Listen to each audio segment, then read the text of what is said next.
Today's Saturday, February 27th. This is the 1969-1970 Cadillac DeVille and Eldorado and Fleetwood turn signal lever with the cruise actuating button. The unit's been connected to power, and I'm doing a functional validation test for my friend Mike Preston, South Carolina.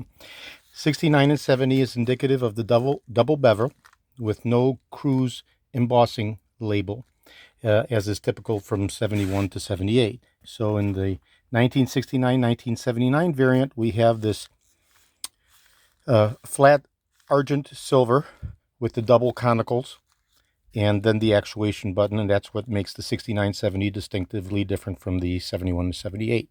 So the unit is connected to power. I'll go ahead and I'll press the actuation button, and the light bulb comes on. And when I press completely, it deactivates. When I press slightly, which you can't see really, but completely it shuts off. Slightly it actuates. This is for the function that resets the speed. And then I'll connect it to the other connector right over there in this little circuit board like connector.